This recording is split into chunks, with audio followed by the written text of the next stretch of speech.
Әзілхан Нұршайықовтың «Махаббат қызық мол жылдары» кітабын оқимыз. Махаббат қызық мол жылдар роман. Құдай-ау қайда сол жылдар, махаббат қызық мол жылдар. Ақырын шегініп, алыстап кетті-ау құрғырлар. Абай. Пролог орнына. Әңгіме сүйіспеншілік жайына ауысты. Қазіргі әдебиетте махаббат туралы қалай жазу керектігі сөз болды. Тургенев былай деген екен, дейді әдебиет зерттеуші, емен ең бергі ағаш. Оның беріктігін мынадан да білуге болады. Өзге ағаштардың жапырағы күзде ақ қурап түсіп қалады, ал еменнің жапырағы қыста да бүлк етпейді. Тек келесі көктемде бұтақтарында жаңа жас бүршіктер қылтиып, бас жарғанда ғана оларға орын босатып, жерге құлайды. Мықты жүректі мекендеген ескі махаббат та осыған ұқсайды. Өссе де орын бермей, қоламталанып жатып алады. Оны жалынды жаңа махаббат қана тақсыртып шыға алады. Ал белгілі жазушы Пришвин өз күнделіктерінің бірінде былай деп жазыпты, дейді жазушы. Бүгінгі күннің тақырыбы жеке адамға арналған махаббатты көпке деген сүйіспеншілікпен ұштастыра білу. Екінші сөзбен айтқанда, жеке адамды жақсы көре тұрып, көпті сүйе білудің жолын табу. Өте дұрыс айтылған, бірақ осының қалай көрсетуге болады? Оны білмеймін, деді журналист. Мен сіздерге тек қана өз махаббатымның тарихын айтып берейін. Айтыңыз, тілеуіңіз берсін. Ал тыңдаңыздар онда. Мен оларды жақсы көрдім, бірақ олар маған қарамады, деп бастады Ербол әңгімесін. Жалғыз қыз ғана жанымды ұқты, тек соны айтайын мен сізге. Сонымен мен 1945 жылдың 14 ноябрь күні осы әсем Астана Алматыдағы Қазақ университетінің студенті болып қабылдандым.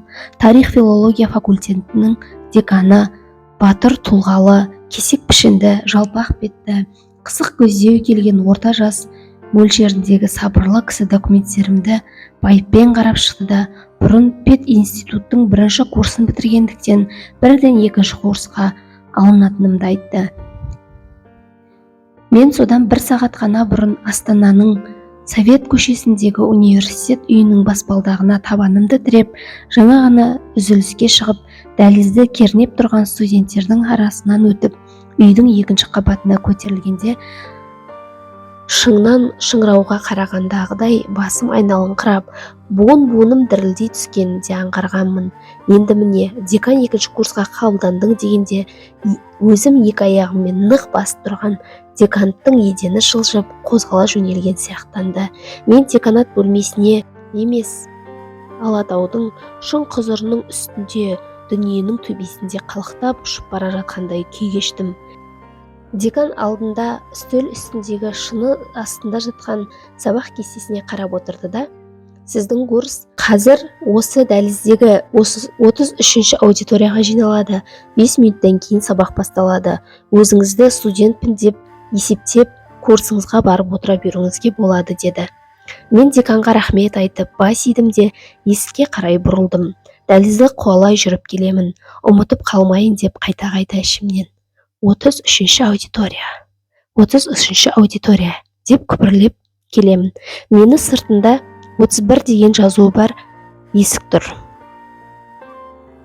Есігінің аңқайып ашық қалғанына қарағанда аудитория бос тұрған тәрізді. Өзімді толық правалы студент деп сезінгендіктен бе білмеймін, кенет оның ішін көргім келіп кетті. Бас сұқтым. Аудитория іші ат шаптырым дерлік кең екен. Еденнің оң жағы сахна тәрізделініп қойылыпты. Оның төрінде қабырғада қара тақта ілулі тұр. Сол жақта жыпырлаған биік парталар. Әлде бұл клуб па екен деп ойладым одан шыға беріп. 33-ші аудитория, 33-ші аудитория деп күпірлеп, тағы ілгері аяңдадым. Келесі есіктегі 32 деген жазуға көзім түсе беріп еді, солай екен, ол шалқасынан ашылып кеп кетті. Кітап қолтықтаған бірнеше студент шығып келе жатты. Мен солардың арасынан есікке және көз салдым. Сол жақта алдарындағы кітап қағаздарына үңіліп, Бұқшия төмен қарап отырған көп студент көрінді. Оң жақта сөреде қатар-қатар тізіліп тұрған кітаптардың алтын жазулы түптері көзге шалынды. Үстіне көк халат киген татар өңдес жас келіншек Кашаның қасында тұрған біреуге кітап ұсынып жатыр. Бұл немене, кітапхана ма өзі деп ойлап, мен аяғымның ұшымен көтеріліп, мойнымды соза бергенде, іштен шыққан соңғы студент есікті серпіп жіберді. Менің жорамалым шынында да дұрыс екен. Екі жармалы есіктің жабылған бөлігінің сыртында бақырайып кітапхана деп жазып, оның бетін шынылап қойыпты. Сонымен не керек, 30-шы аудиторияны таптым-ау жағалап келіп. Ендігі барлық бақытым көрер қызық, кешер қуанышым 33 деген екі сөзге тірелгендей болып, есіктің жоғарғы жағына жазылған екі цифрға ентелей қарап күлімдеп тұрмын. Бойым жетсе, қолымды созып, өзім үшін ерекше ғажап, бұл цифрды сипағымда келген сияқты. Өйткені мен 4 жыл бойы жеңісті арман еттім. 9 майда батыста неміс фашистері тізе бүкті. 3 сентябрьде шығыста жапон империалистері жеңіп қол көтерді. Отан үстінде жеңіс туы желбіреді. Қаһарлы қыс өтіп, халық аңсаған жазғытұры жеткенде, жер бетіне қаулап бір көп шықпайтын ба еді. Сол сияқты боп, соғыс біткеннен кейін жұрт жүрегін жаңа арман кернеді. Ана ұлын, әке баласын, жігіт жарын, қыз ғашығын көксеп, тезірек қауышуды тіледі. Көгеннен ағытылған қозыдай жамырап, батыс пен шығысты елдің түкпіріне қарай тірі қалған солдаттар ағылды. Жолда кезіккен жыпырлаған село, көп қаланың біріне тоқтамастан, әркім өз ауылына, өз үйіне жетуге ынтықты, өз ұясын көруге асықты. Менің ұям сенсің, университет. Сенсің, 33-ші аудитория. Сенен басқа менің ешкімім жоқ, деп іштей тебірене есіктің тұтқасына қол создым мен. Солдаттың ауыр салмақты керзі етігімен еденді тарс-тұрс басып, есіктен кірдім. Менің бұл кірісім аудиториядағыларға асфальт көшеде тағалы ат келе жатқандай әсер еткен болуы керек. Олай дейтінім, парталарына жайғасып, алдарындағы қағаздарына үңіліп отырған студенттердің бәрі бастарын көтерісіп, күнге қарай бұрылған күнбағысқа ұқсап, мойындарын маған созап тесірейді. Мен де оларға қарадым. Қарасам, алдымда қаптап отырған қыз екен. Соғысқа дейін бір қыз бетіме тіке қараса, бәшірем кететін, мен байғұс аудиториядағы 30 қыздың 60 көзі өзіме қадалғанда қалай шыдап тұрғанымды білмеймін. Түнде майдан шебіне жау самолеті келіп қалғанда, прожекторлардың қараңғы аспанды қатарласа тілгілеп, жерден жарқ етіп көтерілгендей найзағай сәулелерінің бірі алыста жүйткіп бара жатқан ақ ноқатты шалатын. Самолет ноқат прожектор сәулесінен тез сытылып кету үшін жанталаса сасқалақтап, олай бір бұлай бір бұлтарылатын. Бірақ қанша қашқанымен қараңғы аспанның қабатына кіріп, жасырынып қалуға мұршасын келтірмей, барлық прожекторлардың сәулесі лезде тұс-тұстан шаншылып қадалып қалатын. Сол кезде жерден атылған зенитка оқтары шөкім-шөкім ақ бұлт болып, бұрқ-бұрқ етіп жау самолетінің жанынан жарыла бастайтын. Мен де сол сансыз прожекторлардың сәулесіне шаншылған самолетте күйге түстім. Сасқанымнан командирдің алдына келген солдаттай болып, екі қолымды жамбасыма жапсыра ұстап тік тұрдым да қалдым да. Сәлеметсіздер ме, жолдастар, дедім. Гүл бақшасында болып едіңіз? Гүл ашылған қандай ғажап сәтті көріп едіңіз? Бақшаның жер нәрі күн нұрына қанып, толысқан ақ, қызыл, қызғылт, саркөк гүлдері біртіндеп, бірімен бірі жарыса ашыла бастағанды, жаныңызды ләззат кернеп, өз-өзіңізден өзгеше бір рахатқа кенелмейтін бе едіңіз? Сол гүлдердің торғыннан жұқа, әсем үлбіректерінің әр дірлі жаныңызды толқын-толқын қуаныш боп кернеп, басқаның бәрін ұмыттырып, елжіретіп, елтіп әкетпейтін бе еді? Міне, қыздардың менің сәлемімді алып, еріндерін сәнмен қозғаған осы бір сәті менің көз алдыма гүл бағын елестетті. Иран бақ деген осы болар, 33-ші аудитория шығар деп ойладым. Қыздардың томпақ, толық, жұқа, Жұмсақ еріндері сәл ашылғанда олардың ауыздарынан ақ маржан ақтарылып кеткендей көрінді. Ал енді не айтасың дегендей, жазық маңдай, қыр мұрын, ақ құба, аққу мойын, аршын төс, қара торы, қиғаш қас, ақ сары қыздар әлі маған жаудырап қарап отыр. Енді не айтарымды өзім де білмедім. Алма ағаштың бұтақтарын қайыстырып, өзіме кім қол созар екен деп жерге телміре қарасып, сабағында самсап тұрған хош иісті піскен алма секілді осынау тәтті қыздардың қасынан ілгері қарай үндемей, одыраңдап, бос орын іздеп өте беруді орынсыз көрдім бе? Білмеймін. Рұқсат па кіруге? Деппін тағы да сасқалақтап. Есік жақ қатарда екінші партада отырған шашы көмірдей қара, жазық маңдай, қызыл шырайлы қыз күлкі қысып, теріс айналып кетті де, танадай көзін жалт еткізіп қайтадан маған қарады. Рұқсатты кірмей тұрып сұраушы ма еді? Деді ол, жалпақтау біткен күрек түсті жарқ-жұрқ етке көзге шалынып. Содан соң ол аңқаусып, арт жағында отырған қыздарға бұрыла қарап қойды. Әлдекім мырс ете түсті. Мен қызарып кеттім. Қанипа, сен қойсаңшы, деді оның алдында отырған аққу мойын сары қыз. Бәлкім, бұл кісі біреуді іздеп келген шығар. Ағай, сізге кім керек еді? Деді алдыңғы партада отырған кішіректеу екі қыздың ақ құбасы орнынан көтеріліп. Біреуді іздеп жүрсіз бе? 30-шы аудитория керек еді, дедім мен. Осы курсқа қосылатын жаңа студент едім. Төрлетіңіз, деді тағы да жазық маңдай қасқа тіс қыз. Қосылыңыз. Менің жаңа студентпін деген сөзімнің қыздарға жаңаша бір әсері болды деймін. Олар бір сәт шаштарын сипап сәнденген сияқтанды. Содан соң әлде кімнің командасын орындағандай кеуделеріне түсіп тұрған білектей бұрымдарын бір кісідей болып арқаларына қарай серпті. Сөйтті де қыздар қайтадан маған қарады. Бұл жолы бұрынғыдай самарқау емес, менің жүрегімді жандыра, күйдіре қараған сияқтанды. Әрине бәрі емес қой, кейбіреулер ғана сөйткен болар. Бәлкім маған солай сояқтанған көрінген шығар. Прожекторлар сәулесінің найзасына ілінген самолетке оқ тимей қоймайды. Оқ деген самолет өртеніп, лаулап, соңынан қара түтін сүйретіп, бет алдына ауытқып, жер қайдасың деп құлдилап лаға жөнеледі. 30 қыздың көзі менің де жүрегімді өртеп жібергендей болды.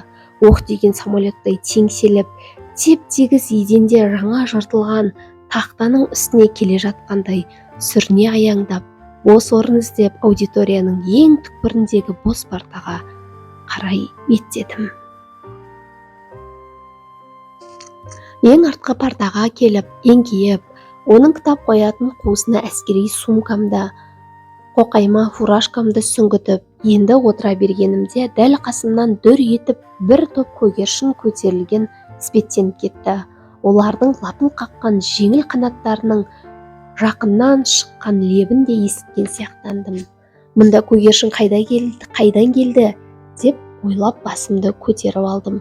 Сөйтсем көгершін дегенім орындарынан өре түрегелген қыздар екен. Қыздардың жауырындары қақпақтай етшеңді, ойшаңдары да, иықтары қушиған, бірақ бойлары тартқан, сымдай тіп-тік, нәзік денелі, талшыбықтай майысқан талдырмаштары да бар екен. Оларды шолып келіп, менің көзім өз алдымдағы көрші партадан көтерілген екі қыздың жып-жылтыр шаштарына, олардың қос бұрымдарына түсті. Орындарынан тез тұрғандықтан болар, қыздардың тастай қып өріп тастаған әсем бұрымдары тақтадай жауырындарын сипағандай болып, жеңіл ғана қозғала тербеліп қалыпты. Қыз бұрымдарымның осы әлсіз тербелісі аудиторияға оқытушы кіргенін, ендеше бұл қауымға қазір қосылған жаңа студент менің де оған құрмет көрсетіп, орнымнан тұруым керектігін есіме салды. Орнымнан ұшып тұрған бойда мойнымды созыңқырап алға қарадым. Келген оқытушы қандай адам екен деп ойладым. Алда қыздардың бастарынан биігіректе біреудің қозы бұйра шашы төрге қарай жай жылжып барады екен. Соғыста жүргенде компаспен жөн бағдарлайтынбыз. Компас қозғалса, оның тілі жан жағына қыпылық қаға шайқалып кететінде. Сәл тыныштық болса, міне менің іздегенім дегендей сұқтанып, солтүстік жаққа телміре қалатын. Неге екенін білмеймін, тегіс жерге қойған компастың тілі сияқтанып, менің көзім қайтадан алдымда тұрған қыздардың бұрымына ауды. Лекция арқасына өрген бұрым деген Абай өлеңінің жолы ойыма оралды. Жылтыр, қара шашты қақ жарып өтіп, маңдайдан желкеге дейін тартылған шаш жармасының кіршіксіз құйқаны ашып көрсеткен ақ сызығы жүрегімді қытықтағандай болды. Қос бұрымның арасындағы қағаздай әппақ желкелер өне бойымды балқытып бара жатқан сияқтанды. Осы кезде сол қанатта түрегеліп тұрған қыздардың бірі бұрылып арт жаққа қарады. Кейін білдім, ол Зайкүл деген қыз екен. Ол тура маған қараған тәрізді болды. Менің қыздарға сұқтанып тұрғанымды сезіп, апырай, мына жігіт келмей жатып, елтіп қалған екен деп ойлады-ау деп ұялып төмен қарап кеттім. Ұялшақтық ұлтымызға тән қасиет қой, әсіресе ауыл балалары ұяң келетін әдет емес пе? Жасымда мен де сондай болдым. Үлкендердің алдынан суырылып сөйлемейтінмін, әйелдердің бетіне қарамайтынмын, жақсы көрген қызымның жанына жолай алмайтынмын. Соғыстан қайта оралғанша әйел алдындағы өзімнің осы ұялшақтығымның қандай күйде екенін білмейтінмін. Оны енді сезе бастадым. Жаңа қыздар толы аудиторияға кіріп келгенде бірінші рет ұқтым. Сол бұрынғы бала күнгі қалпымда екенімді білдім. Бірақ бала күнімде менің қыздардың сыртынан сұқтана қарауға да батылым бармайтын еді. 4 жыл соғыста болып жаман жақсыны көп көргендіктен бе, кім білсін, енді қыздардың желкесіне қызға қарауға жарап қалған сияқтымын. Ішімнен бұл күйіме де шүкіршілік еткендеймін. Тіпті қыздардың бетіне де сыртына да қарамай-ақ қояйын деп ойладым, көзімді төмен салып тұрып. Жұртпен бірге жауды жеңіп, аман есен елге келіп, осы қыздардың қасында тұрғанымның өзі қаншама бақыт. Оқытушының «Отырыңдар» дегенге ұқсас үні естілді. Шырқап биікке көтерілген көп көгершін құйыла төмендеп келіп, жаңағы ұшқан жеріне дүр етіп қайтадан қонды. Көгершін тобына тақау келіп, қалбаң етіп қонған жалғыз қарға тәрізденіп, қыздардан кейін орнына жалп етіп мен де жайғастым. Содан соң жайлап, алдағы қыздардың бастарының арасымен оқытушыға көз жібердім. Бірінші көрген оқытушым болған соң ба, әлде жүзінде есте қалар ерекше белгілері бар ма білмеймін. Көмірдей қара, қозыдай бұйра шашымен бірден бүркіттің тұмсығын көзге елестететін үлкен имек мұрны бар. Қоңырқай өңді келген 33-34 шамасындағы сабырлы кісі өмір бойы ойымда сақталып қалды. Оқытушының қоңырқайлығынан басқа бетінде қазаққа ұқсайтын еш белгі жоқ сияқты еді. Сондықтан мен оны соғыстың соңғы жылында бастығым болған аз ұлттан шыққан командиріме ұқсаттым да, бұл кісі қай сабақтан лекция оқиды екен деп ойладым. Ол лекцияның орыс тілінде оқыларына да күмәнім болған жоқ. Ал балалар, дайынсыңдар ма? Мен елең етіп мойнымды ілгері создым. Қазақта сөйлеген осы оқытушы ма, әлде басқа біреу ме деп өз құлағыммен өз көзіме сенбегендей сияқтандым. «Дайынбыз ағай» деген оң жақ қанаттан шыққан қыз дауысы естілді. Алғашқы сөзді оқытушы айтқанына әлі де иланатын емеспін. Өзгелер сытырлатып дәптерлерін аша бастағанда мен бақырайып, қараңғыда жау пулементінің қай жерден от шашарын аңдаған түнгі барлаушыға ұқсап, бүркіт мұрынның астындағы ауызды бағумен болдым. Дайын болсаңдар, жол ортасына былай деп жазыңдар: сын есім. Бүркіт мұрнының астынан ақ тістер жарқ-жұрқ ете қалды. Оқытушы өзін байсалды ұстап, әр сөзін байыппен айтады екен. Соғыста командирлердің шапшаң айтылатын бұйрық сөздеріне үйреніп қалған маған бұл ырғақ тосындау танылып, оқытушы әдейі маңғазданып отырғандай көрінді. Менің осылай деп ойлауыма мүмкіндік бергендей, қос мұрын оқытушы сәл бөгеліп барып, сөзін әрі қарай жалғады. Біздің бүгінгі өтетініміз сын есімнің түрлері: сапалық сын есім, қатыстық сын есімдер. Сын есімнің морфологиялық құрамы, яғни сын есімнің қосымша арқылы жасалуы, сын есімнің синтаксистік тәсіл арқылы жасалуы және форма туындататын қосымшалар. Ту, ағай, тіпті көп қой, деді төмен тұқырып алып, дәптерлеріне сусылдатып жаса бастаған қыздардың бірі. Бәләй, көп деп бекер айтты-ау деп ойладым мен ішімнен. Жаңағы сөзді айтқан қызға жаным ашып, өйткені командир сабақ беріп тұрғанда солдаттардың бұлай деп оның әрекетіне баға бермек тұрғай сөзін бөлуге хақысы жоқ. Мұндайда командир жаңағы сөзді айтқан адамды орнынан тұрғызып, казарманың еденін жууға жазалайтын да сабақтан қуып жібереді. Әскер өмірінің тәртібі солай. 4 жыл бойы сол өмірге қалыптасып қалғандықтан ба, кім білсін, оқытушы жаңағы студентканы да аудиториядан қуып шығатын болар деп қауіптендім. Бірақ ол сөз оқытушының кәперіне мүлде келген жоқ. Программа бойынша солай ғой, деді лекциясына кірісті. Бөтен ұлттың адамы болар деген оқытушының қазақша сөйлегеніне, оның үстіне қазақ тілінің өзіне сабақ бере бастағанына таңданған мен оның тілін қабылдағанмен қазақ деуге түрін қабылдай алмай біраз отырдым да, ақыры оған да көндіктім.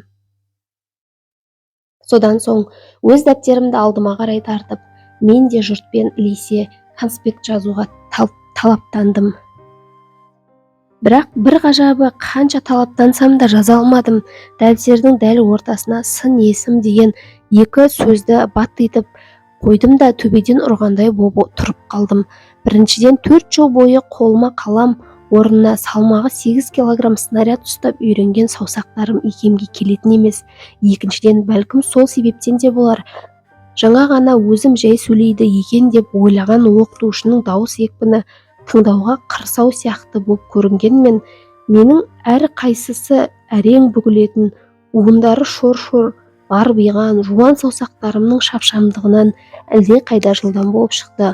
Оның үстіне соғысқа зеңбірек пен винтовка сияқты жауынгер қаруларының тілін ғана ұғып, тас төбеңнен төне түсіп, боздай сорғалап келе жатқан мина мен бомбалардың қай жерге кеп бұрқ ете қалатынын үніне қарай ажыратуды мүлтіксіз білгенмен, мынадай аудиторияда лекция тыңдаудан мүлде тосырқап әрі мүкістенген солдат құлағы оқытушының сын есім дегеннен басқа сөздерін және ажырата алмады.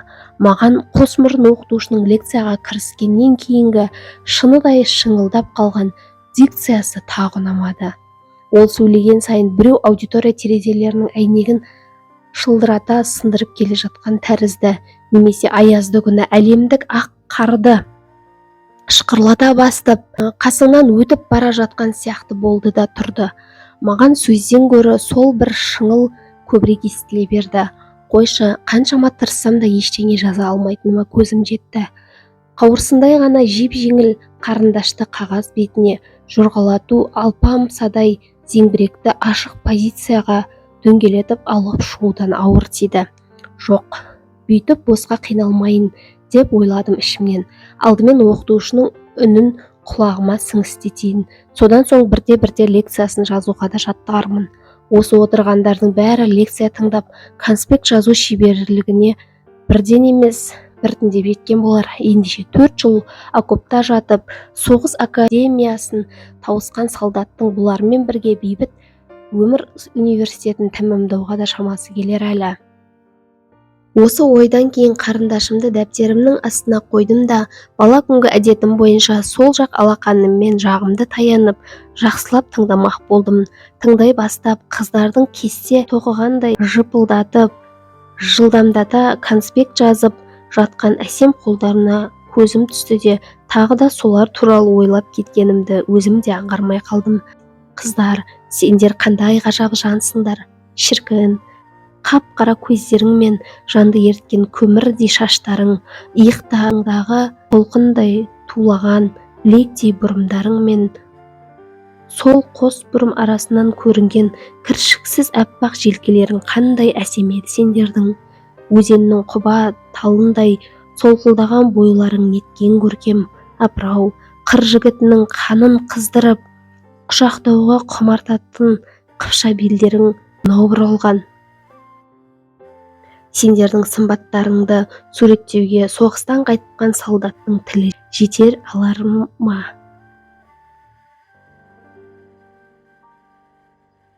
Осындай ойлар бірінен соң бірі жалғаса береді. Ой құшағында отырған мен қыздардан өзге дүниенің бәрін де ұмытып кеткен сияқтымын. Бұл қыздарды көріп отырған мен неткен бақыттымын деймін тағы ішімнен. Соғыс бойы жауды жеңіп, сендерді көрсем деп имандай арман тұтып едім ішіме. Сыз окопта суы жаңбыр төбеден сорғалап тұрғанда да сендерді ойлағанмын. Ақ қар, көк мұзда, жол жағасында жау танкісін тосып, зеңбіректі құрып қойып, шұңқырдың төбесіне плащ-плашатка тұтып, тісім-тісіме тимей сақылдап тоңып отырғандар да сендер жүрегімде жатқансыңдар қыздар. Жаяу жорықта жан қиналып, күндіз жаяу самолеттерінің төбеден атқылаған оғы, шинелімнің етегін шырқ-шырқ тескілеп, түнде ұйқы қаумалап кірпіктеріме қайта-қайта желім жағып, буындарымды босатып, мазамды алып, есім шығып келе жатқанда да сендер менің ойымнан кетпегенсіңдер арулар. Сол күндердің, сол айлардың, жылдардың бәрінде мен сендерді бір минутта есімнен шығарған емеспін. Жалғыз менің ғана емес, майдандағы бар жігіттің жүрегінде болдыңдар сендер. Сендерден ауық-ауық хабар алу қандай бақыт еді майдандағы жігіттерге.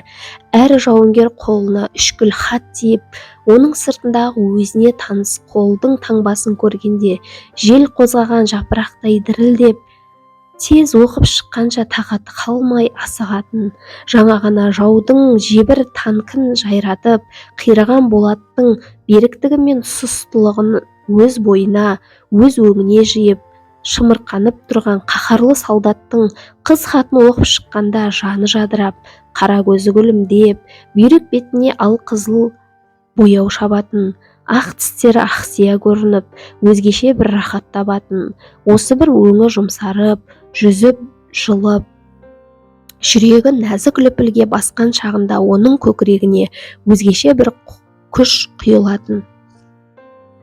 Сол сәтте ол бір емес жаудың өзіне бірнеше танкін жалғыз өзі жайратуға әзір болатын.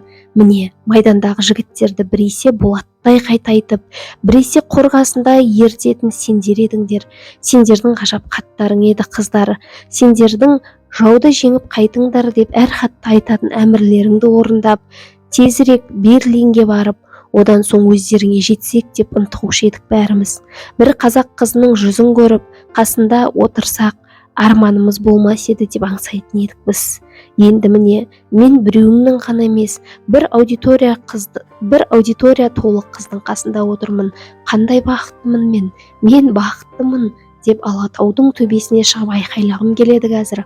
Отан армиясының сапында зұлым жауды жеңгеніме бақыттымын. Сөйтіп өз еліме оралып келгеніме бақыттымын.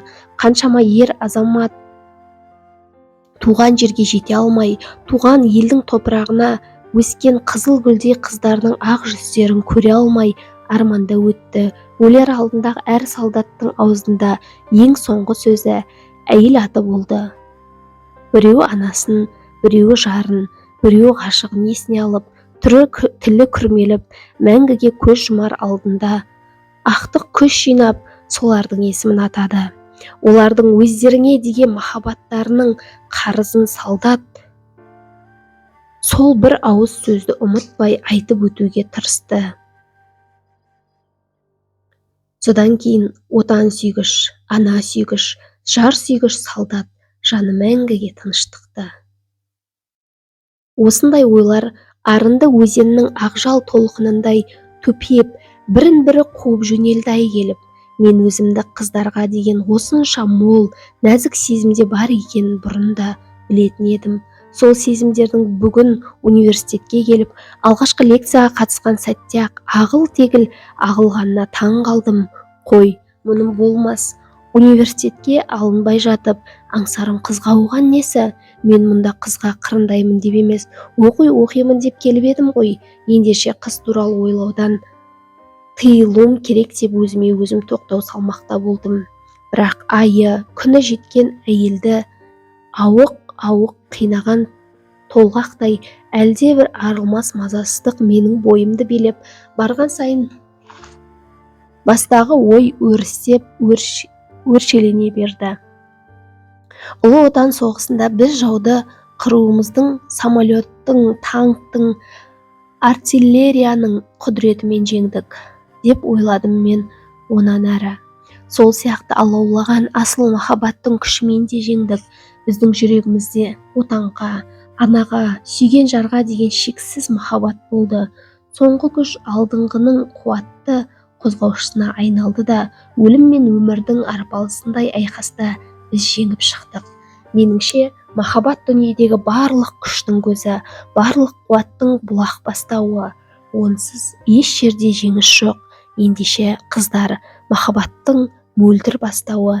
Сендерді көргенде қалай тебірінбейін, қалай қуанбайын мен. Кеше өгей Европадан өз Европама жеткенше асығып ем. Өз Европам, өз Азиямдай қуанышпен қарсы алды мені. Жолдағы ағайын жұрттың жылы жүз, ыстық ықыласы жүрегімді тербеп, ежелден таныс үнді славян сөздерді құлағыма тәтті күй боп құйылды. Ал өз Қазақстаныма жеткендегі күйім қандай болды десеңші, ауызбен айтып жеткізе алмаспын мен оны. Жол бойындағы жадау разъезд, жапырайған қазақ ауылдары қоңырайып, алдымнан шыққанда Батыс Европаның салтанатты сарайларынан артық көрдім мен оларды. Үй жанында үймелеп, күз тіршілігін жасап жатқан жүдеу жүзді, жалбыр киімді ауыл адамдары көзіме шалынғанда жүрегім елжіреп, еріп қоя берді, шайға салған қанттай боп.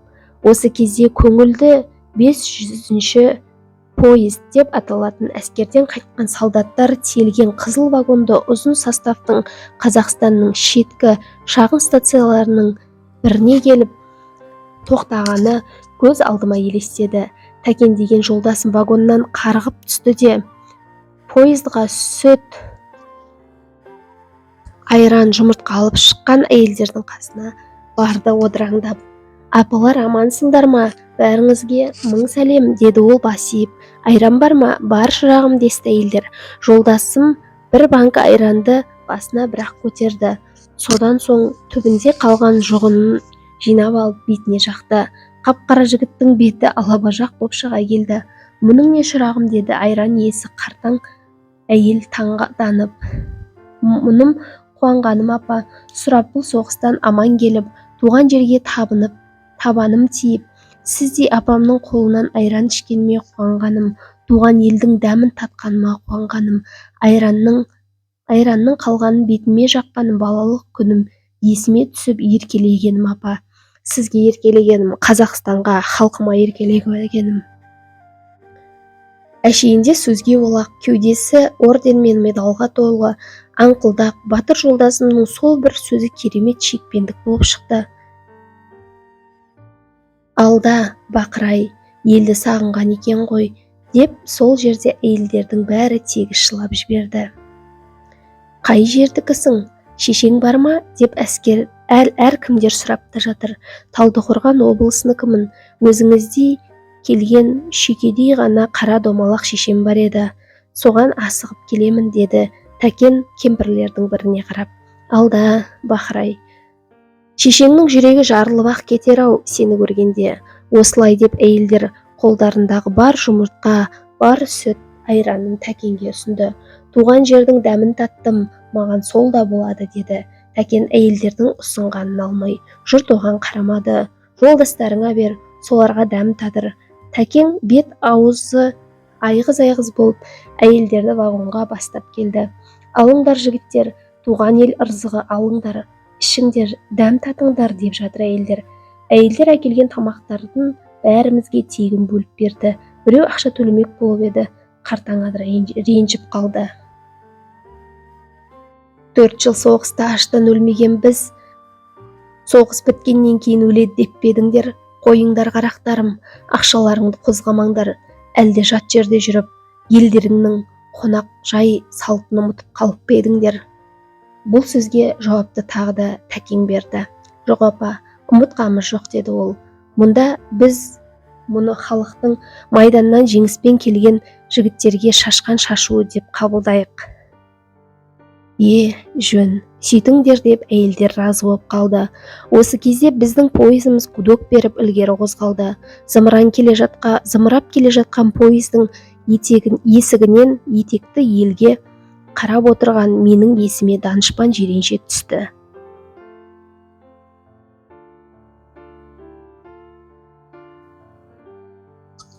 Жиренше хан қасында көп жүріп, ел аралап, орда, сарайларда ұзақ-ұзақ қонақ болып, үйіне қайтқан кедей жиреншенің сирағы Раман лашығына сыймай, сыртқа шығып жатса керек.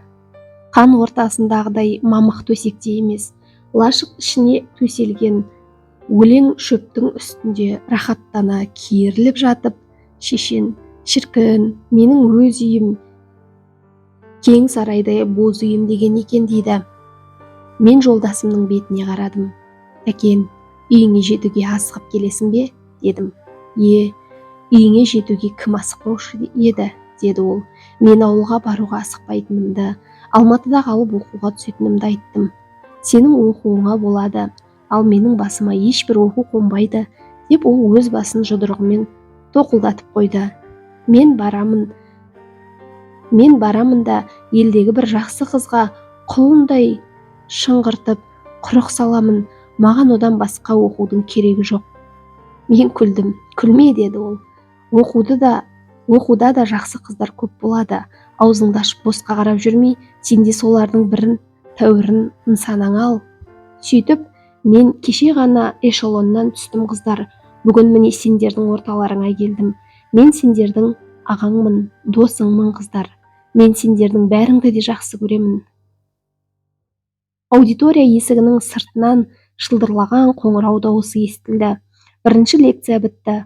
Құс мұрын оқытушы жайлап орнынан тұрып есікке аяңдады. Әшейінде қоңырау соғылса, ешкідей секеңдеп есікке қарай алдымен жүгіретін қыздар сабақ үстінде өзара уәделескендей ешқайсысы селт еспестен парталарына сіресіп отырып қалды. Оқытушы кеткеннен кейін екеуден қатар отырған қыздар бір-бірімен күмбірлесе келісті де, командамен бұрылған бір завод солдаттай болып, тегіс кеуделерін қозғап, жүздерін аудиторияның ең артында отырған маған қарай бұрды. Түнде далада машинамен келе жатқаныңызда алдыңыздан жайылып жүрген қоян кездеседі. Қоянды көре сала оған машинаның фарын бағыттап қойса, қашудың орнына ол байғұс мені ат дегендей болып, артқы екі аяғымен тікиіп, құлағы селтиіп тұра қалатын. Машина жарығына бір ілінгеннен кейін қоян сорлыны бір атсаң да, 5 атсаң да сол орнынан қозғалмайды. Тек оқ тигенде ғана тұрған жерінде жалп етіп құлай кетеді. Қыздардың бәрі маған қарай бұрылғанда, мен де сол қоянға ұқсап, орнымнан алапақтап атып тұрдым. Егер сол сәтте қыздардың бәрі мені көздеп, махаббат мылтығының шүріппесін басып кеп қалған болса, солардың бір сыпырасы, батырасы да осы күнге дейін өне бойымда жүрген болар деп ойлаймын. Орнымнан атып тұрғаннан кейін әскери машық бойынша жалма-жан гимнастеркамның етегін төмен қарай тартқылап, қыртысын белбеуге сұққан бармақ арқылы кейін қарай сырғыта бастадым. Ұзын аудиторияға екі қатар қойылған палтарлардың есік пен терезе жақ шетінде қыздар сол бұрылған күйлерінде қозғалмастан отырып қалды да, ортада қыздар орындарынан тұрып маған қарай аяңдады. Өзіме қарай келе жатқан олардың тақта едені тық-тық басқан дыбыстарын естігенде жүрегім атакаға шығар, алдыңғыдай дүрс-дүрс соғып қоя берді. Ал жолдас, сізді студент болуыңызбен құттықтаймыз, деді көмірдей қара шашты, жазық маңдай, қызыл шырайлы, күлім көз қыз менің қасыма келіп, маған ол сондай сұлу болып көрінді. Бұл жаңағы мен аудиторияға алғаш кіріп, рұқсат сұрағанда мырс етіп күліп, рұқсатты кірмей тұрып сұрамаушы еді деген қыз бала болар деп мөлшерледім. Мен рахмет деп басымды идім.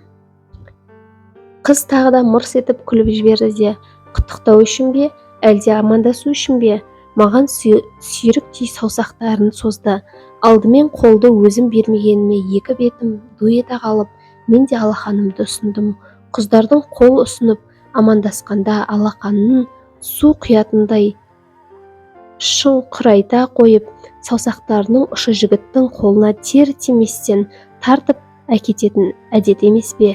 Мен өзіме 4 жыл соғыстан кейін алғаш ұсынылған қыз қолының алақанын алақаныма төсеп қойып, солдатша құшырлана бір қызармын деп ойлаған едім. Тот басқан темір іспеттес күсті алақаныма қыздың қолы емес, ұстай бергенде ұша жөнелген торғай қанатының ұшы тигендей болды. Мен бұған мүлде абыржып қалдым. Өйткені солдаттар бірінің қолын бірі қатты қысып амандасады.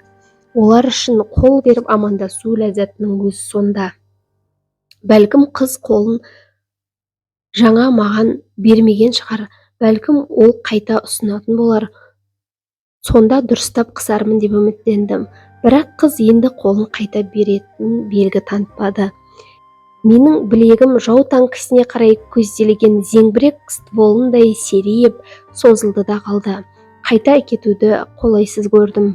Менің осы күйімді аңғарған екінші қыз шапшаң ілгерірек шықты да, ағай сәлеметсіз бе, құттықтаймын деп қолын берді. Мен бұл қызға сонша разы болдым. Биік қабақ, бота көз. Осынау ақ-сары қыз маған барлық қыздардың сұлуы болып көрінді. Бағанадан қысылып, не істерімді білмей сасқалақтап тұрған мен қыздың қолын қатты қыспай, демеп ұстап, тез босатып жібердім. Мен оның өзімді қолайсыз күйден құтқарғанына қуандым.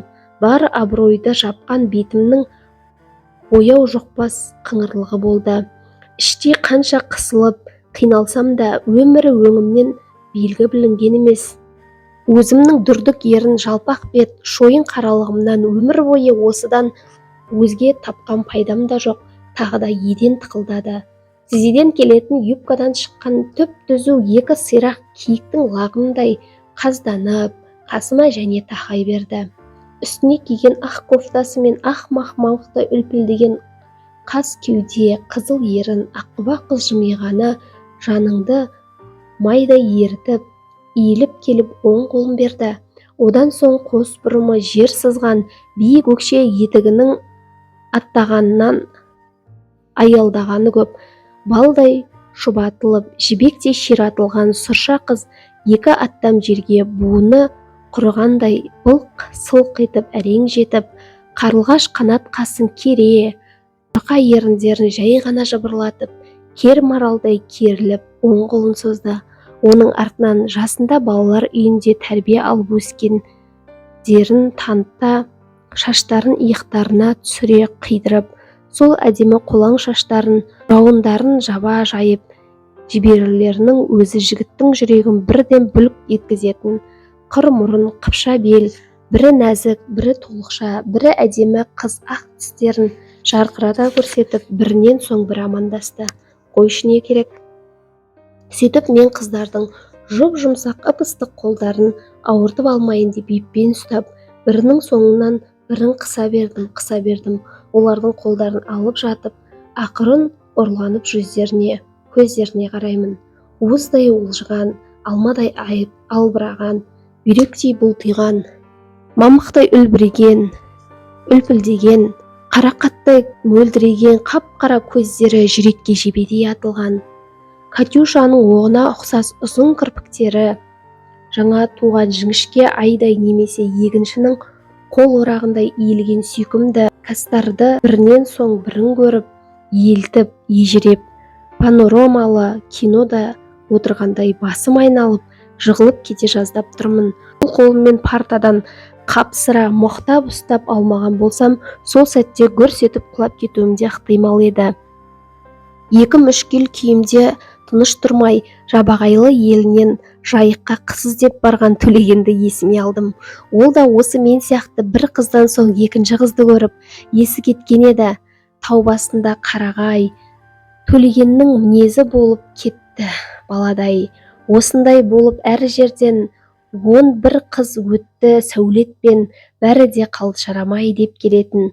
Бала күнде қызыға жаттаған қисса жолдар ойыма оралды. 40 шақты қыздың қасынан өткен төлегеннің ол күні қандай күйде болғанын білмеймін. Ал өзімнің 15-тей қыздың қолын ұстағанға бір шарақымыз ішкендей мас болғаным аян. Әр қыздың алақаны қолыма келген сайын электр еріткіші тиген қалайдай балқып елжіреп бара жаттым. Барған сайын қызуым артып, күйіп кететіндей сияқтанамын. Егер 30 қыздың қолын түгел ұстаған болсам, онда мүлде еріп кеткен болар ма едім? Кім білсін, өзімнің осы күнге дейін аман жүргенім, бәлкім осы күні аудиторияда қыздардың бәрінің қолын тегіс ұстағанымнан да шығар деп ойлаймын кейде.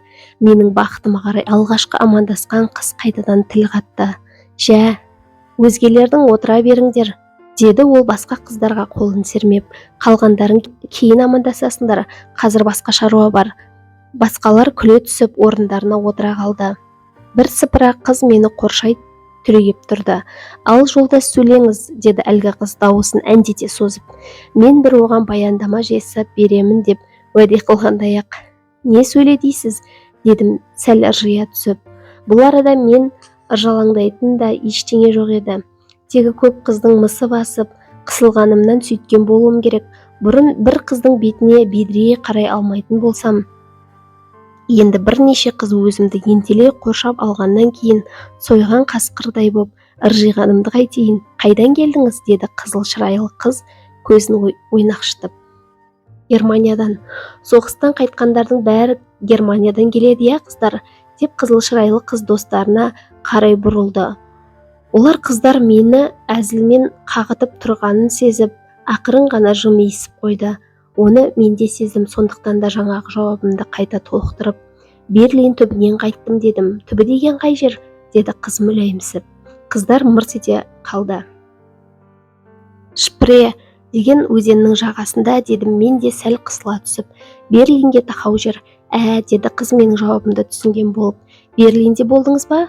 «Болдым». «Рейхстагты көрдіңіз бе?» «Көрдім». «Берлинде болып, Рейхстагты көргенім тергеуші қызға әсер етті-ау деймін. Берлиннен келген жігітті бүйтіп әурелемейік деді ме? Кім білсін?» Ол сұрағын саябырлатып, сәл бөгеліп қалды. Ол үндемеген соң басқа қыздар да менен беттерін бұрып төмен қарасты. Қолға түскен тұтқындай болып олардың ортасында төмен қарап мен тұрдым. Қыз қайта сұрақ қойды. «Соғыста командир деген болады дейді, рас па?» «Рас» дедім мен басымды көтеріп. Деді қыз даусын соза аңқаусып. «Сіз командир болдыңыз ба?» «Жоқ» деп қалдым да артымнан. «Я болдым» деп басымды изедім. Қыз сықылықтап күліп жіберді. Оған өзге қыздар күлкісінің күміс сыңғыры қосылды. «Жоғыңыз қалай?» «Я, болдымыңыз қалай?» деді қыз күлкісін сәл басып, қара көздерін одан сайын ойнақтата түсіп. Мен жайымды айттым. «Кіші командир болған едім» дедім. Кіші деген сөзді бекер айтқанымды кеш біліп қалдым. Бірақ айтқан сөз атылған оқ деген. Өкінгенмен оқты кері қайтара алмайсың. Не де болса ақырын күттім. Ақыры былай болып шықты. Жазық маңдайы жарқырап, қыз тұрған жерінен сәл кейін шегінді де, менің бұзау бас керзі етікті аяғыма бір, әлі шаш өсе қоймаған тықырау басыма бір қарап, шомбалдау боп кеткен тәпелтек бойымды лезде шолып өтті. Содан соң ол менің бойыма, басымнан аяғыма қарай қайтадан көз жүгіртті. Өң бермеген Құдай маған құнттап бойда бермеген ғой. Қыз байғұс бейнеттеніп қанша қарағанымен бәйтерек емес, 1,5 метрден азақ асатын тапал бойға қанша бөгелді. Жуантақ келген жұмыр мойыннан бір жағына қарай бұрды да, «Көрініп тұр», деді ақырын, бірақ барлық қыздарға естірте айтты. Әскерде кіші командир, үлкен командир болатын, оның білетін білмейтінін маған беймәлім, алайда ол менің командир болдым дегенімді бойымның кішілігіне апарып сайды. Әдейі сөйтті ме, жоқ білмегендіктен солай ойлады ма, оны да аңғара алмадым. Әйтеуір қыздар оның көрініп тұр дегеніне ду күліп жіберді. Басымды қайта-қайта сипалап, өзім де күлдім.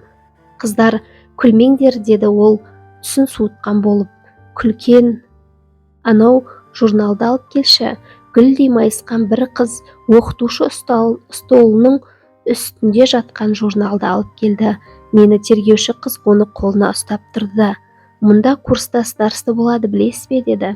Ішімнен, мені тым тақымдап тұрғаның староста екенсің ғой деп ойладым да басымды изедім. Қыз сөзін қайта жалғазды: староста студенттердің бәрін тізімге алады. Мен тағы басымды изедім. Қыз енді маған маңғаздана қарады. Мен староста емеспін бүгін, бірақ староста жоқ. Сондықтан сізді тізімге алу құрметі маған тиіп тұр. Осылай деп ол журналды ашты. Фамилияңыз? Есенов. Атыңыз? Ербол.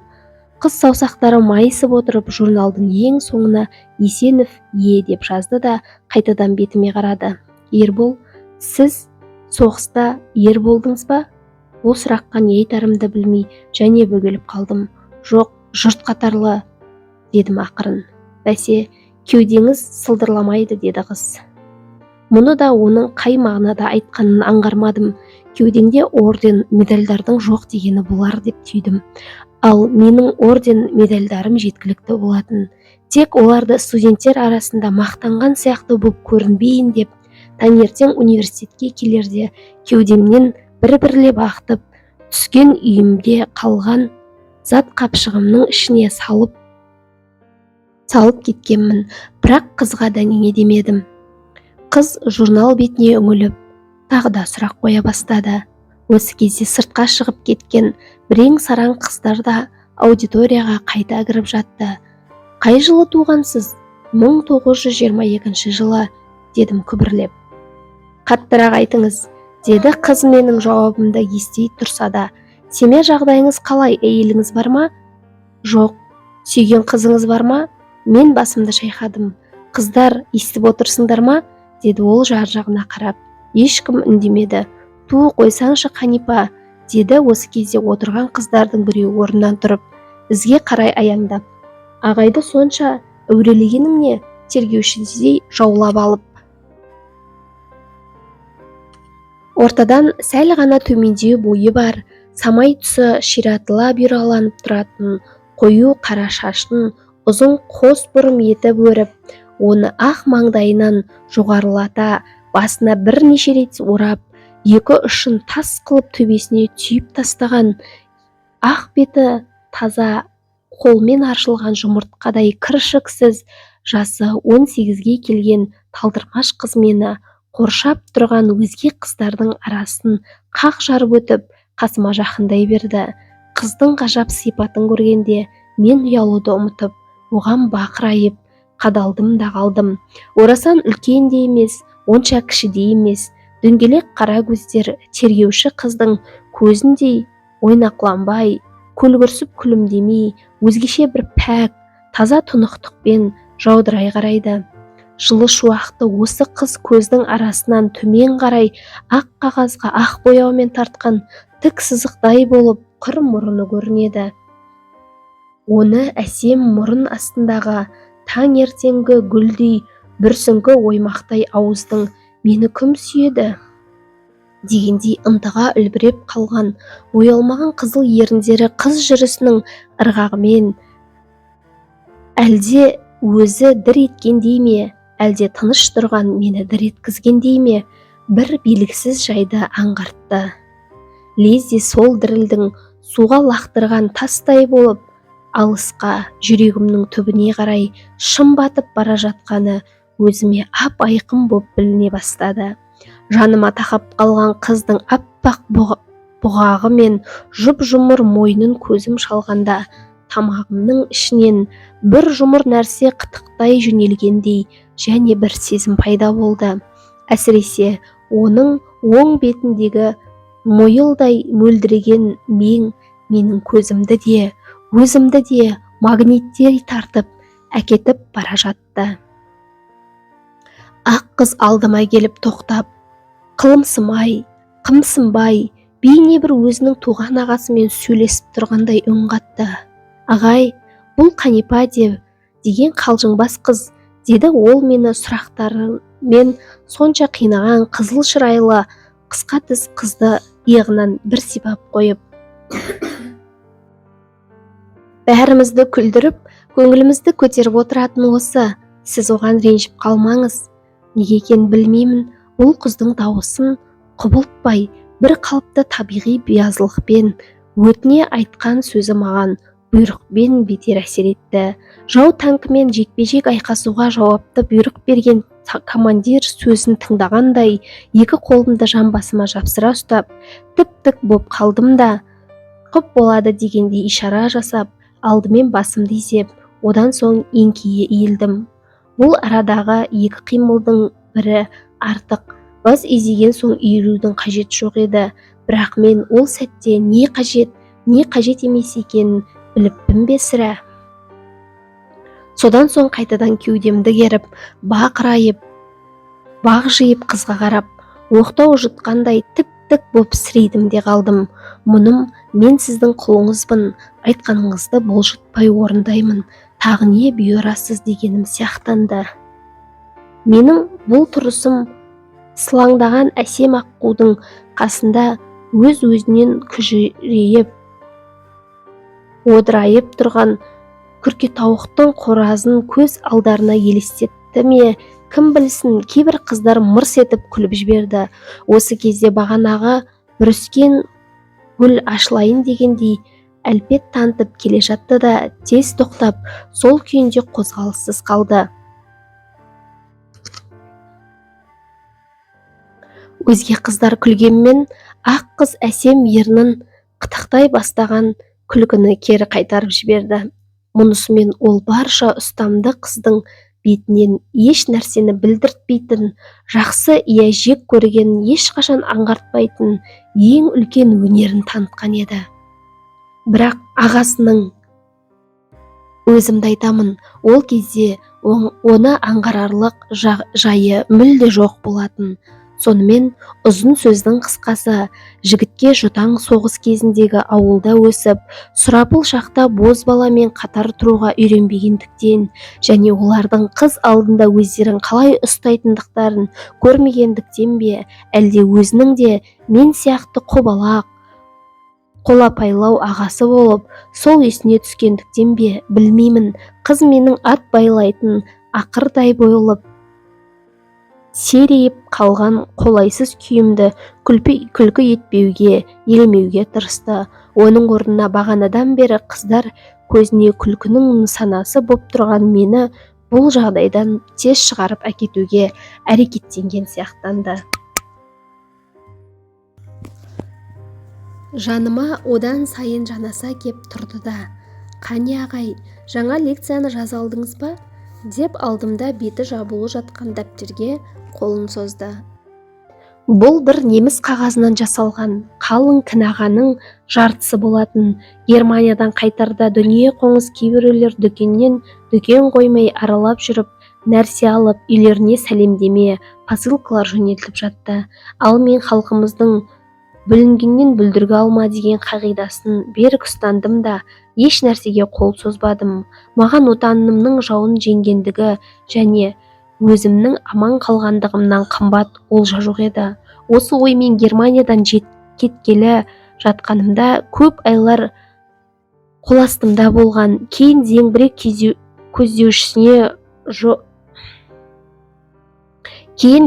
кездеушісіне жоғарылатылған жауынгер жолдасым Коми жігіт осы қалың кінағыны қаладағы баспаханаға барып, қақ бөлдіріп әкеп, менің зат қапшығыма салды.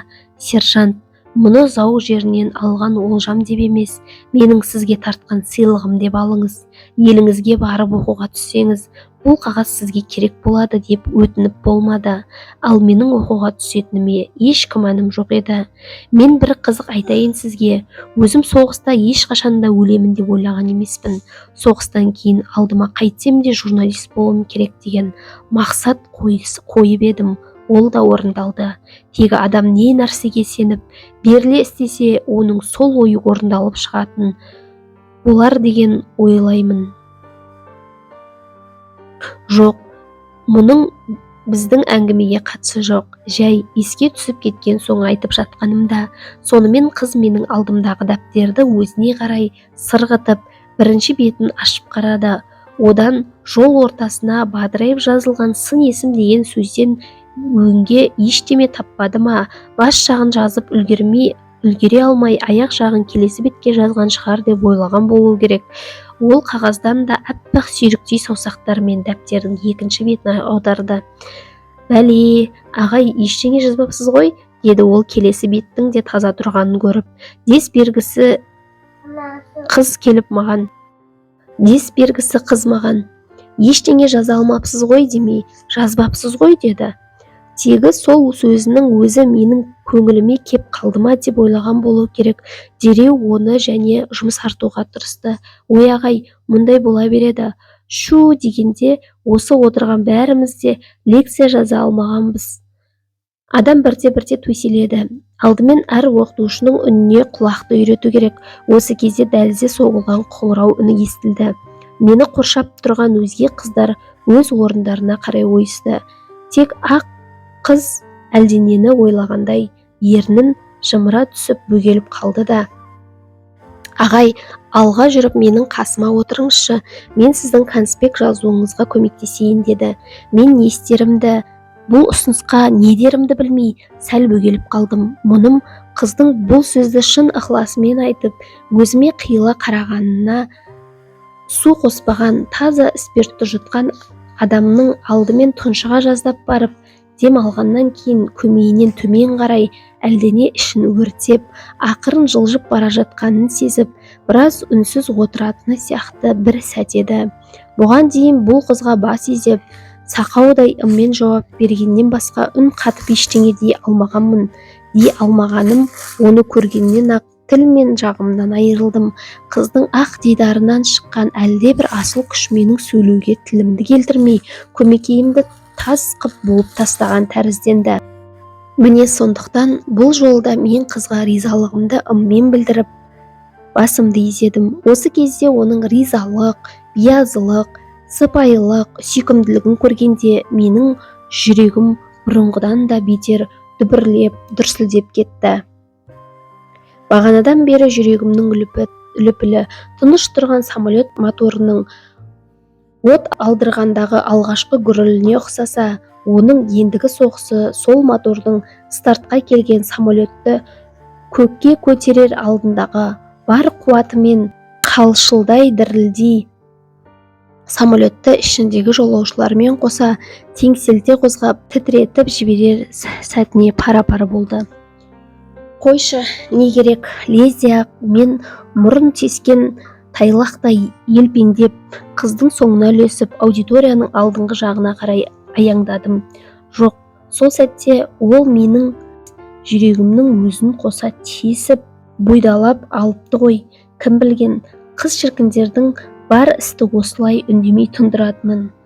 Ақ қыздың орны есік жақтағы екінші партаның оң қанатында екен. Мен жақындай бергенде сол жағында отырған қызға былай деп жатты: «Қанипа, сен артқа барып отыршы, мен ағайды қасыма алып конспект жазуына көмектесейін».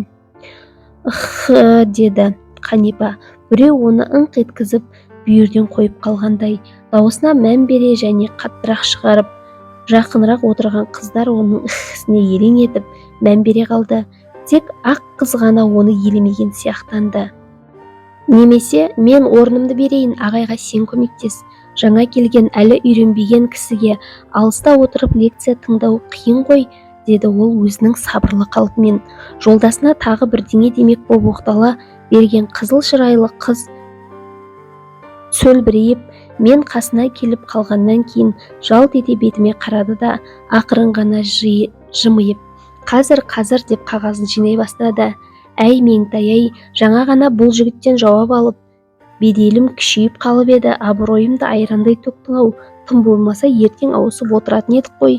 Маған қамқоршы қыздың аты Меңтай екенін мен енді ғана білдім. Аудиторияда алғаш естіген аттарымды ұмытып қалмау үшін Қанипа, Меңтай, Қанипа, Меңтай деп өлең жаттағандай күбірлеп, ішімнен бірнеше рет қайталай бердім. Ағай жауды тезірек жеңіп оқуға келсем, біз сияқты қарындастарының қасында отырсам деп талай арман еткен шығар. Сөйтіп келген кісіні ең түкпірге шошайтып жалғыз отырғызып қойғанымыз ұят емес пе? Меңтайдың бұл сөзі жаныма жағып кетті-ау деймін. Мен иә 4 жыл арман еттік қой деп ыржалақтап басымды изей бердім. Меңтай сөзінен жеңілген Қанипа басқа еш дау айта алмады. Тіпті ерніне келген өткір әзіл сөздерінен де айырылып қалды-ау деймін. Сасқалақтай орнынан тұрып, ғапу етіңіз, отырыңыз деп маған тағы бір жымия қарап, жалт еткізе көз тастады да қағаздарын құшақтап артқы партаға қарай кетті. Қанипа, қайда барасың? Деді қыздар әзілдеп. Эвакуация, тылға көшіп барамын, деді ол да күле жауап беріп. Мен оның орнына отыра беріп, Меңтай ойының зеректігіне таң қалдым. Меңтайдың жаңағы айтқан ағай жауды тезірек жеңіп, оқуға келсем, біз сияқты қарындастарымның қасында отырсам деп талай арман еткен шығар дегені, оның алдында айтқан алыста отырып лекция тыңдау ауыр екендігі, алдымен оқытушының үніне құлақты үйрету қажеттігі туралы пікірлері бәрі менің ойым. Сонда осы қыз алдыңғы лекцияда ештеңе айтпай, әлде бір әдіспен тек қана менің ойымды тыңдап отырғаннан сау ма екен өзі? Деп оған қымсына қарап қойдым. Қыз жай ғана жымиып парта қуысындағы дәптерін, сиясауытын, қаламын бір-бірлеп шығарып, жайлап алдына қоя бастады. Оның парта үстіне қойған дәптерінің мұқабасындағы жазуға көзім түсті. Онда бұлай деп жазылған екен. Қазақ тілі. Қазақ мемлекеттік университеті тарих филология факультетінің 2 курс студенті Ербосынова М. Мен Меңтайдың фамилиясының Ербосынова екенін осы арада білдім. Ол дәптерінің беттерін парақтап ашқанда өткен лекциялардан маржандай тізілген айқын әріптермен шақпақ жолды 3 бетке толтыра конспект жазып алған көрдім. Бәсе, ішіндегіні біреу қайдан білсін деп ойладым тағы да. Өзінің зеректігімен ойлаған ойдың үстінен түсіп келген шығар. Дегенмен бұл қыздың аузынан шыққан қарапайым сөздердің өзі мені сары алтынның буындай балқытып бара жатқаны, тегі оның өң сұлулығынан ғана емес, осы ой зеректігінен де болар. Меңтай мен Ерболдың таныстығы осылайша басталады. Ол екеуі танысқаннан кейін осы студенттік жылдарында көптеген қызықты жайттарды бастан өткізіп жатады. Екеуі жақсы араласып жүреді. Меңтай Ерболды ағасындай көріп, әркез оған жылы қабақ танытып жүреді. Және де Ербол соғыс жылдарынан кейін оқуға түскендіктен оған көп нәрсе бейтаныс болғандай іспеттес. Осы сәттерде ол көп уақыттарда қыздардың алдында, ұстаздардың алдында, Меңтайдың алдында ыңғайсыз жайттарды бастан кешірген кездері де болды. Ол кезде оған қыздар үнемі күліп, мазақтай қарап, әзілге айналдыратын, ал Меңтай болса, оны әркез түсініп, әркез қолдап, ешқандай күлкіге де айналдырмай, оның жанын түсінетінді. Осы себептен де болар, Ербол Меңтайды одан сайын ұната түсетіндей. Ербол да ақырын сабақты жақсы оқуға дағдылана бастайды. Мұғалімдер де оған тәнті болып, оның білімділігі мен алғырлығын әркез байқап жүреді. Осылайша жаңа жыл қарсаңында барлығы үй-үйіне кетісіп жатады. Осы кездегі соңғы лекциялардың аралығында Меңтай менен: ағай, ертең жаңа жыл ғой, сіз елге қайтпайсыз ба деп сұрады. Мен басымды шайқадым. Неге? Өзіңіз соғыстан келдіңіз. Өзге бармаса да сіздің баруыңыз керек қой ағай. Әке не шеше, тіпті болмаса туыстарыңыз бар шығар, не басқа бір жақын адамдарыңыз болар. Соңғы сөйлемін Меңтай ойланыңқырап айтып еді. Тегі мен соны сезіп қалмасын дедім екен. Әйтеуір одан кейінгі сөздерін сәл шапшаңқыратып айтты. Ал менің шешем тірі болса, мұнда 1 сағатта тұрмастан үйге осы қазір-ақ жүгіріп кетер едім. Бірақ шешем былтыр қайтыс болды. Неден? деп мен өлген адамның неден қайтыс болғанын білсем, бейне бір тірілтіп жіберетіндей ақ. Неден деріңіз бар ма? Бәрі соғыстың әлегі ғой ағай, дей салды қыз, шешесінің неден өлгенін ежіктеп түсіндіріп жатқысы келмегендей. Біздің үйде де ешкім жоқ, дедім мен. Жалғыз екенсіз ғой? Жоқ, қарындасым бар. Қарындасыңыз бар ма? Меңтай көзі мөлдірей түсіп, сәл ойланып қалды. Соғыстан ағасы аман келген қарындастан бақытты адам бола ма екен? Шіркін, ол маған қайтадан сұрақ қойды. Ал сіздің қарындасыңызға неге бармайсыз? Ол жалғыз өзі.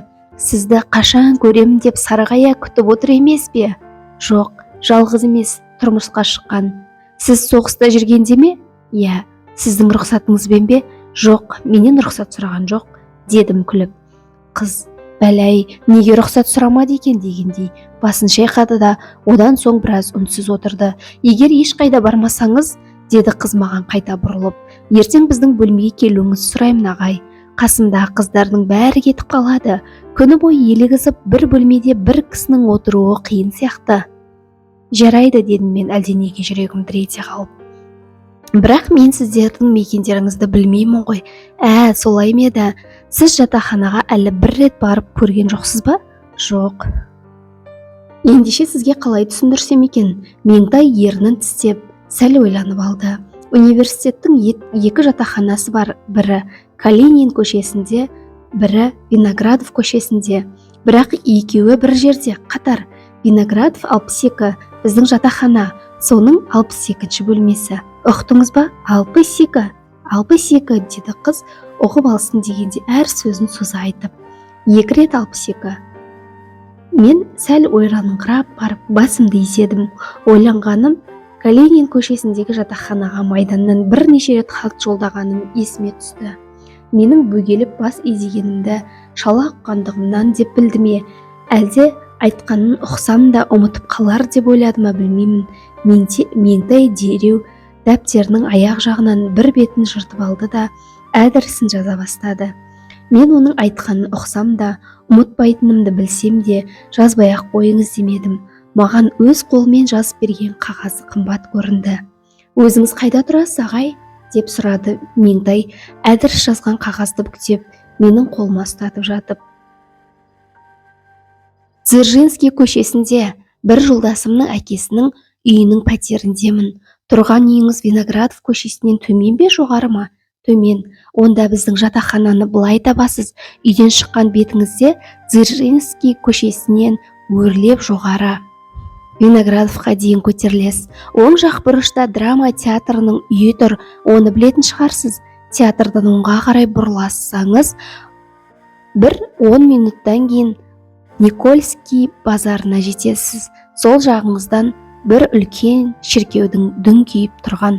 Меңтай дүңкиіп деген сөзді балаша созып айтты. Сары алтын күмбезін көресіз. Сол Никольский базары. Базардың қарсаңындағы 2 этажды жалпақтау сары үй сіз іздеген жатақхана болады да шығады. Енді табасыз ғой? Табамын. Келесіз ғой? Келемін. Кеше лекциядан қайтқан, маған Меңтай берген әдіріс қағазы молла жазып берген бой тұмардан кем көрінбейді. Жоғалтып алған жоқпын ба деп сасқалақтап, үйге жеткенше қалтамды әлденеше рет сипалағаным бар. Үйге кіре сала бітірген жұмысым Меңтай берген қағазды тезірек ашу болды. Онда қыздың жаңа өз аузынан шыққан әдірісі ғана барын білсем де, соны оқып шыққан жатағатым қалмады. Меңтай әдірісті былай деп, ұзын етіп, бірақ жолға жазыпты. Виноградов көшесі 62, 62-ші бөлме, Меңтай. Шота Руставелидің жолбарыс терісін жамылған батыр поэмасының арқандай шұбатылған ұзын жолдарына ұқсас. Бұл сөздер маған бүтін бір поэмадан кем әсер еткен жоқ. Бұл қыз мені неге шақырады? Әлде мені жақсы көрем екен? Үндеме жүр, бол да мені ішінен ұнатам екен, сүйем екен?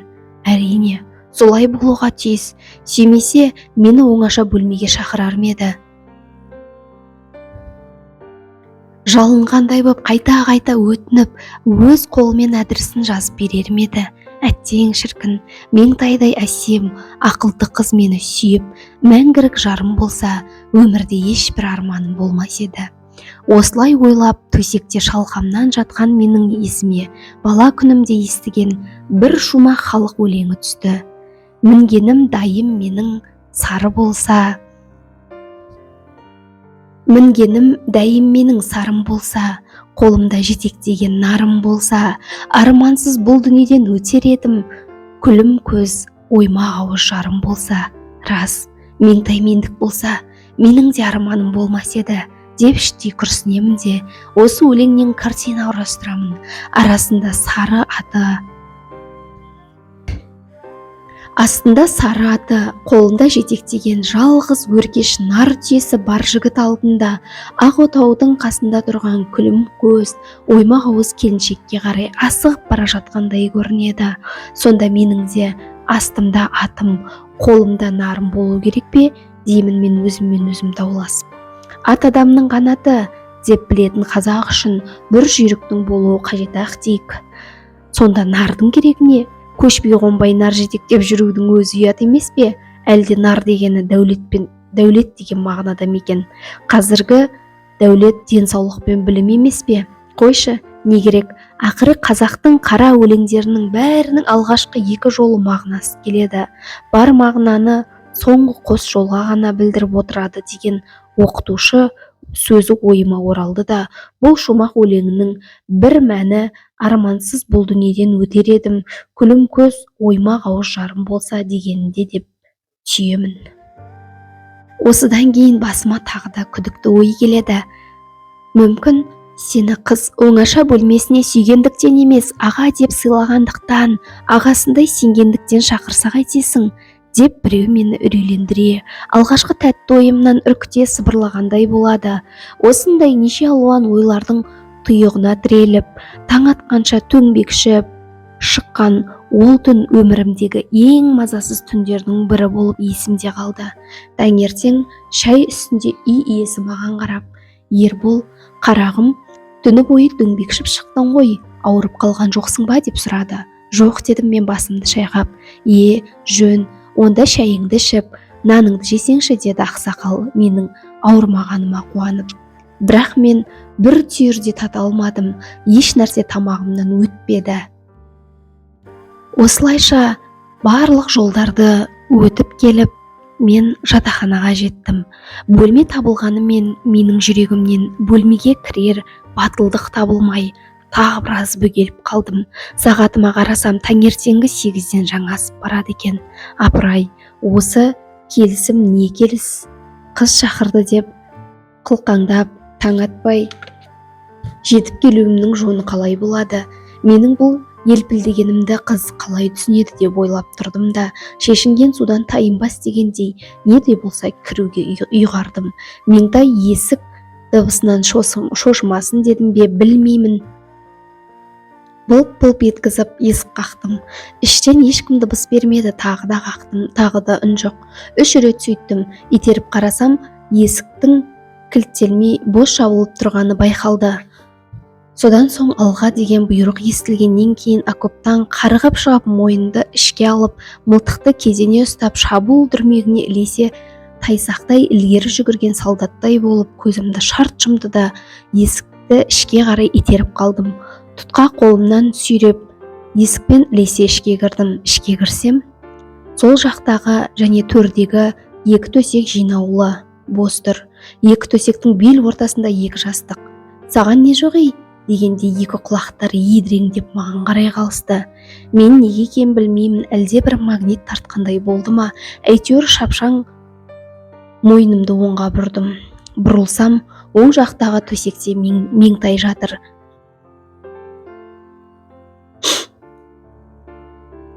Жайшылықта жуан бұрым етіп, басына орап-орап төбесінен түйіп тастайтын қалың қара шашы ақ жастықты көміп кетіпті. Ақ маңдайы ашыла жарқырап, ақша беті албырап, бал-бұл жанады. Оң бетіндегі қара мен мойылдай мөлдіреп, көзіндегі қызықты. оң бетіндегі қара мең мойылдай мөлдіреп, көзіңді қызықтырып, жаныңды еріксіз шиыршық атырады. Апырай, Меңтай деген әсем ат бұған осы менге байланысты қойылған екен-ау, деп ойладым ішімнен сол сәт. Өз лебіне өзі балқып, тәтті ұйқының құшағында жатқан қыздың сәбидей пәк жүзінен өзгеше бір рахат нұры шашылып тұрған тәрізденді. Екі көзім Меңтайдың бет жүзіне сұқтана, ашқарақтана шомылып, оның бұғағы мен мойнына қарай ауысты. Жалаңаш жатқан мәрмәр екі иықпен жаңа ғана көшеде өзім көріп, қолыммен уыстаған ұлпа қардай әппақ кеудені көргенде жаным шығып кете жаздады. Екі иықтан асып келген ақ жібек иық бау қыздың көгілдір түсті жұп-жұқа іш көйлегінің омырау тұстарынан жалғасыпты. Іш көйлектің кеудесі көктемде қозы жейтін балауса сарғалдақтың үлдірігі іспеттес жұқа шілтермен безеліпті. Іш көйлектің кеудесі көктемде қозы жейтін балауса сарғалдақтың үлдірігі іспеттес жұқа шілтермен безеліпті. Одан төменіректе іш көйлек астынан қатар жатқан қос жұдырықтай боп қыздың қос алмасы тырсияды. Қыз денесінің өзге жағын менен жасырғандай боп, жеңіл қызыл жібек көрпе шымқап орап алыпты. Қызыл көрпе маған жай көрпеден гөрі қыз денесінің басқа бөлігін қызғана ағымдап, қаусыра құшып жатқан әлде бір толассыз құмарлық, құштарлық бейнесіндей боп көрінді. Мейлің, өзге жерін көрсетпесең көрсетпе, маған мынау жалаңаш, ғажап кеудені көрудің өзі жеткілікті деп көрпеммен іштей ұрыстым да қайтадан Меңтайдың бетіне үңілдім. Әттең шіркін-ай, Меңтайдың ақ денесін қаусыра құшып жатқан жаңағы қызыл көрпе қандай ғажап деп ойлаймын ішімнен. Мен сол қызыл көрпе боларым едім. Әй, ол менің қолыма тимейтін кесек бақыт қой. Одан да сол көрпенің астары болсам да жарар еді-ау. Жоқ, ол да менің маңдайыма сыймас. Ең жоқ дегенде сол көрпе астарының бір сабақ жібі болсам да жетер еді. Осындай қиялмен келе жатқан менің ойыма әлде қайдан келіп, ақ етіне қызыл көрпе басылып деген сөздер орала кетті. Алғашында оған онша мән бермедім де, орамы жеңілдеу сияқты көрінген бұл сөздерді іштей ыңылдап, тағы бір қайталап айтып шықтым. Сонда ғана оның ойнақы өлең жолына ұқсас бірдеңе екенін білдім. Көшеде арлы-берлі осылай ыңылдаумен жүріп, өзімнің шорқақ тіл, олақ ұйқасыммен Меңтайға арнап алғаш рет өлең шығарғанымды аңғардым. Әр жерге тоқтай қалып, түрегеп тұрып, қойын дәптеріме тізген үзік-үзік жолдардан қызыл көрпе деген атпен мынандай 4-5 ауыз өлең құрастырыппын. Тәтті ұйқының құшағына беріліп, жатты сұлу шалқасынан керіліп, ақ дидарын, әппақ тәнін көргенде бойым балқып, кетті сезім еліріп. Ай секілді маңдайдағы қиғаш қас, беттегі мен сайда жатқан қара тас, дем шығарып кеудесінен жұпардай қорғасындай толықсиды қарындас. Ақ етіне қызыл көрпе басылып, көкірегі жатыр екен ашылып, діріл қақты уылжыған қос алма, қара шашы толқындай боп шашылып.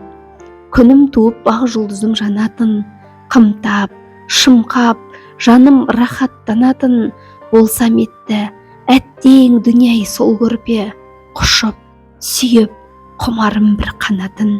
Дәурен қайда маған ойны сүйетін, тым болмаса киімінің киетін, не сол көрпе астарының бір сабақ жібі болсам денесіне тиетін. Не болса да көкіректі жарып шыққан пәлемес пе, осы жаман өлең сымақ өл сәтте өзіме жап-жақсы сияқты боп көрінді. Айта берсеңіз, осындай өлең құрастырған ма, бейне бір Абайдың айттым сәлем қаламқасын шығарғандай-ақ едәуір қанаттанып қалдым. Сөйтіп көшені біраз Таптағаннан кейін сағат 11-ге таяна жаттаханаға жақындап қайта келдім. Сол сәтте бір ой түсе қалды да, шапшаң жан-жағыма қарадым. Жол шетіндегі аласа қашалы аулалардың бірінде шатырын қар басып, саңырауқұлақтай қалтиған беседка тұр екен. Қашадан бір-екі аттап жүгіріп соған бардым. Беседканың ортасында жазда үй иелері отырып домино ойнайтын 3 сирағы ағаш, бір сирағы темір, ортасы ойылып кеткен ескі стол бар екен. Соның бір шетіне отыра қалып, жасаулы жақсы кабинетке жайғасқан ұлы ақындай-ақ айналама маңғаздана қарап алып, жаңағы өлеңді жеке қағазға көшіруге кірістім. Қағаздың ортасына ірілеу етіп қызыл көрпе деп жаздым да, оның астына жақша ішіне ұсағырақ әріптермен меңтай туралы лирикалық ой деген сөздерді және қостым. Өлеңді көшіріп болып, қайтадан оқып шықтым да, аяғына 1946 жыл 1 январь деп күнін көрсеттім. Содан соң қағазды жақсылап бүктеп, қойын дәптерімнің ортасына салдым да орнымнан тұрдым.